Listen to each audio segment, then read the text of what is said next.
Okay, welcome back to the Ride Stats training videos. In this video, we're going to go ahead and create a new template and then schedule the template. So starting at the My Schedule screen for a ride leader, which is found under Calendars and Rides, and then Rides and Schedule. If you have not seen the previous video that goes through the difference between creating a new ride, which is actually a template, scheduling an existing template, or actually using the search functionality to uh, duplicate a previous ride that you've led, please go back and review that video. It's a short 5-minute video and one of the most important videos in the series, particularly for returning ride leaders that just want to drill into the updates for 2024 in the RideStat software. However, if you are a new ride leader and you don't have any templates or prior rides to schedule from, or you're an existing ride leader that's ready to create a new ride and need a template that's going to uh, be the basis for all the rides that you're going to be leading off of this template, this video is for you. So let's get started. We're going to go ahead and we're going to click on the Create a New Ride button. Now remember, this is going to create our template. When we get done with this, it is not going to have a ride added to the schedule. It's merely creating the template. We're not going to go through every single field as we go through and create a new ride template because a lot of these are pretty self-explanatory, but we will go through and highlight a few of the tips and tricks as we go along. So I'm going to fairly quickly move through the different fields here, but we're going to create a new Withrow ride, but we're just going to call it Testy McTest for the purposes here. It's going to be a fast ride, and we have additional options that are available. Overnight rides and SAG provided is typically for our outreach rides or if there's a particular tool. However, if there's a social afterwards where riders are uh, recommended to stay and socialize with their other riders afterwards, feel free to click on that. It's always good to have some socialization after the ride. You can pick your terrain. We are in Minnesota, so in most cases it's going to be rolling or flat, but you might have a hilly ride in there. And then in the distance that you're going to choose is typically going to be what the primary distance of the ride is. So this is what's going to default in when you create the rides based off of this template. So picking the distance that's most often going to be is a good choice here. However, you're not being held to it. When you create the ride, you're going to be able to edit this. So we're going to go ahead and say 34 miles. We select a first date for the template. Now, one of the things that changed for 2024 is you'll see that there's not an end date for the template because now the templates do not have an end date. They exist in perpetuity. So when we create a template, it's going to be there for us for all time to be used. And you're not going to have to go into it year over year to change that end date and push it out another year. So we select a first ride date and then a default time. This is typically an evening ride. One thing to remember, this is still military time. So you need to understand that if I put in 1800 here, that is 6 p.m. So that is something that commonly comes up is somebody will put in a ride and when they're actually going to schedule that ride, it'll tell them that they're not giving the 24 hours notice of posting to the calendar. And what's actually happening is they're putting in 1 o'clock instead of 1300 for a 1 p.m. ride. So something to keep in mind. For the template, typically, if it's a weekend ride, you might just check Saturday or Sunday as the dates that you can schedule it. But for most cases, you're probably just going to leave the option open of having your template being available to schedule on any day of the week. In this case, now for a description, the more detailed the description you put in for a template, the less editing you have to do when you're actually scheduling the ride. However, some people prefer to have a fairly generic template, so they're not going to have much or maybe even anything in the description and put the description in each time that they're scheduling the ride. That's totally up to you. The rule of thumb, though, is that when you're actually scheduling the ride to put on the calendar, the more description that you're putting in here, the better, because it's important to set the expectations for any riders who are going to be coming to your ride and having them understand what they can expect before showing up. It just leads to a better overall ride experience. In this case, I'm going to keep it fairly simple, blah, blah.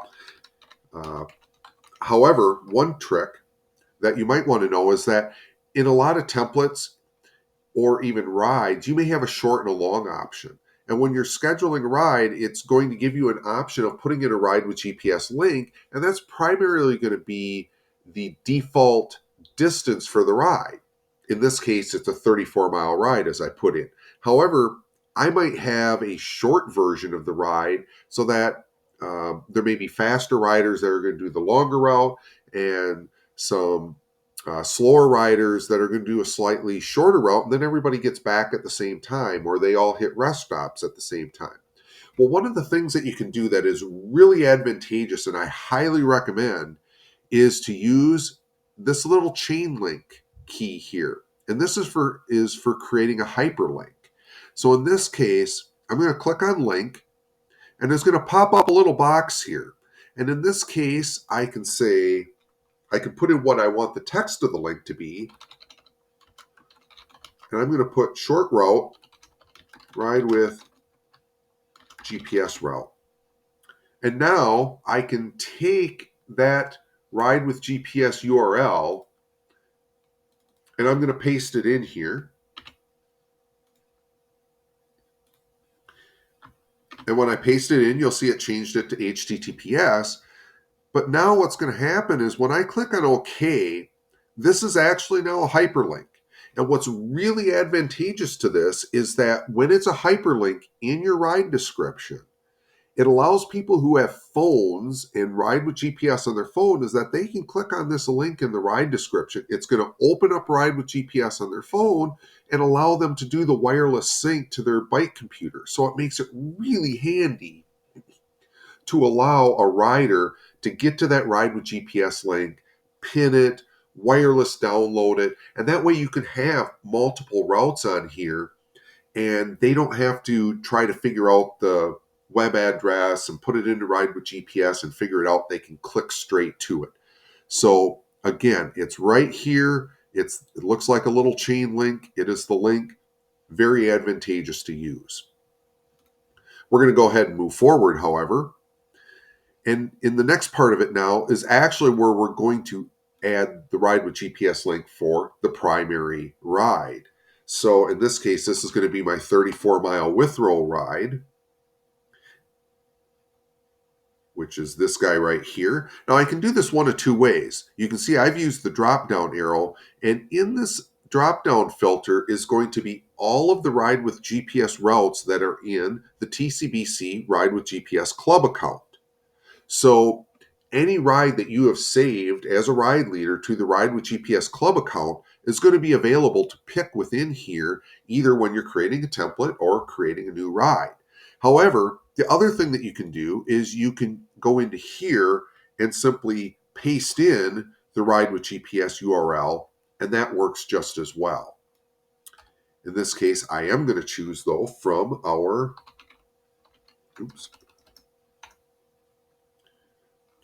selection here and grab the 34-mile route, which is 33 miles, but that's all good. And we can continue on to the next page. In this case, now we're going to add the ride leader, which should be yourself. When you're putting in the ride leader, remember in Ride Stats, we can look up things one of three ways. I can put in the member number, and that'll pull me up.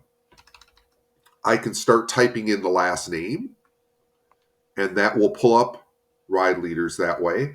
But if you have a last name like Johnson, or there's a lot of people, Anderson, a lot of people with that name, I can also do a first initial and last name as well.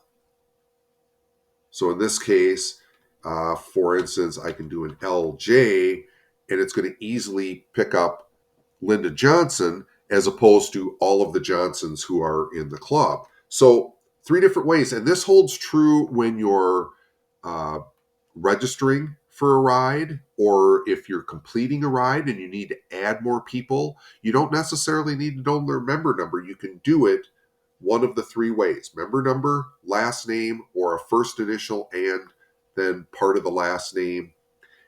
Either way, it gets you to the endpoint. So I'm going to go ahead and add myself. Now, it's really important. Make sure you add yourself to your template, because if you go through and you add somebody else, it's going to become their template and you'll have no access to it if you're not added here. So it's really important. Make sure you add yourself. It sounds self explanatory, but we have had scenarios where we've had to go in and add the ride leader back to their own template. So after we've done that, we can continue on. Now we're going to choose the ride location for the ride. So where's your ride starting? We'll have a separate video for creating a new location, but there's a number of locations from previous rides that have been scheduled over the years.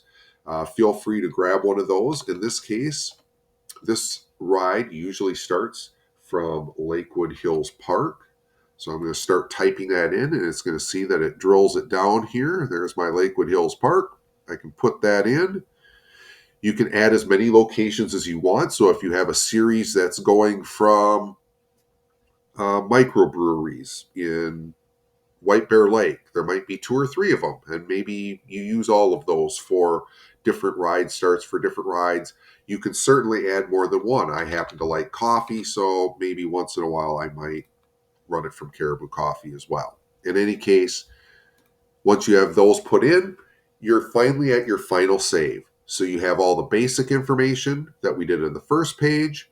We added our primary ride with GPS URL.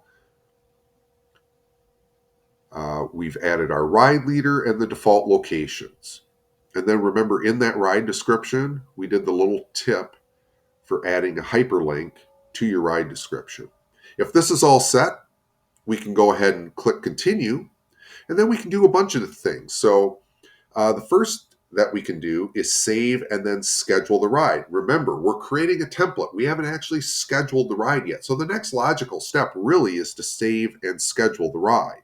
However, if all you wanted to do was just create the template, which is pretty common, like when we're doing outreach rides and you don't necessarily know what the route's going to be yet, and you just wanted to get the template out there and come back and schedule it later, you could save and return to your schedule. It's just going to save your template. You're good to go. If you've decided that you wanted to change stuff, you can go back, or we can clear everything out and say it never happened. But in this case, we're going to go ahead and move forward, and we're going to say save and schedule ride. At this point, we've created the template. So now we're actually in the ride scheduling screen. And I typically will click on expand all tabs. And one of the easiest ways to know if you're creating a template versus scheduling a ride is in the other fields here. And this is where your registration open and close time is for members to be able to register for your ride. These fields do not appear when you're creating a template. They will only appear when you're actually scheduling a ride. So that's one great way of knowing, am I in a template or am I actually scheduling the ride? Well, if these fields aren't here, you're in a template. But now you can see that all the information's been brought in from the template. And if I was creating the template and most of the stuff all stays the same, well, there isn't much to it really, other than going and making sure that I'm setting the date for when the ride's going to go, making sure the time's accurate. Clicking on the what's next field will kind of publicize the ride within ride stats. That's up to you of whether you'd like to check that or not. The registration end date and time, this defaults to 1 hour before the ride starts. One of the things I would recommend is actually changing this time to the actual ride start. And the reason being is that if you have some people that maybe showed up late, said that they didn't have time to register for the ride and so on and so forth, as opposed to actually having them write down on the sheet of paper that they're there, make them register. They can jump on their phone, they can register for the ride, they're good to go. In some cases, I might have my phone open and put their number in and register for them. It just saves me the task of having to enter their member number into the ride or finding them after the ride's over and I'm completing the ride. So keeping this open until the ride start isn't a bad idea. However, the reason that it was kept to an hour before the ride start was primarily a harken back to, we're going to close the ride, allow the ride leader to print off a ride sheet and bring it to the ride. So, however you prefer to execute the ride is totally up to you, but this is one option that you have available for you. Anytime you're scheduling a ride, you do have the option of adding additional ride leaders to the ride that weren't on your template. So if somebody else was going to help lead the ride, you can go ahead and enter their information and add them as a ride leader for that ride at that point. I can now choose which start location I was going to use. I could create a new location. That's another video. If my ride with GPS links are still accurate, I don't need to change anything there. And then remember that I showed you how to do the link if you wanted to add additional routes to your ride, which is particularly popular on weekend rides where there might be a 40, 50, and metric century routes available. It gives you that option. And again, this way it shows up as a link on the ride calendar so that when a user opens it, they can click on that link on the ride and it's going to take them right to Ride with GPS. They can pull that route, get it synced up to their Garmin or Wahoo, what have you, and makes it easier for everybody. At this point now, you see a submit to calendar button. At this point now, when you click on this, now you're going to be done. Now the ride is officially going to be submitted to the calendar. So when I click on this, now I can do a couple of different things. It's going to default to I'm done, which is going to schedule this ride. It's just going to go back to the My Schedule screen that we started with. However, if it's a series of rides that you want to do, you could say, I could schedule another ride on the next available day. What that means is that if I clicked every day, the Sunday, Monday, Tuesday, Wednesday, Thursday in the ride template, the next available day is going to be the next day. However, if you've created a weekly ride, for instance, so take our Withrow and Beyond ride that normally runs on Mondays, if I was to set up my template as only being available on Mondays, when I use this selection of next available day, it's going to automatically select the next Monday, which can move things along faster. However, when you really look at it, the fact that all you need to do is go to your ride date here and it's a calendar and I'm picking the next ride, I don't know how much you're really saving, but that is what that option means. And then the other option here is to schedule another ride on this date with a different ride type. So this could be advantageous for when we have something such as the All Club ride.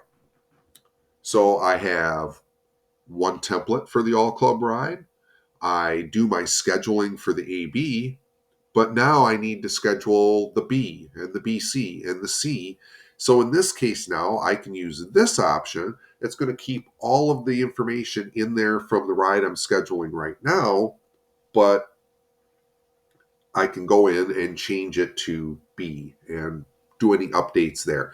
The idea is just to allow you to schedule another ride with the least amount of reentry as possible. So, with that being said, I am just going to say I'm done with this ride. Click on save. And in this case, I cheated based on the time. So let's push that time out just a little bit here for sake of discussion. I would never do a ride at 7 o'clock. But since it is past 6 o'clock on my computer,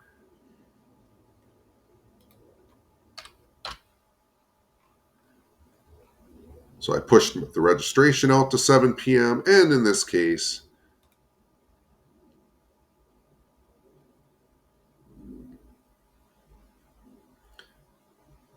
just going to think about things. And now you can see that in my ride leader schedule, my ride is now available.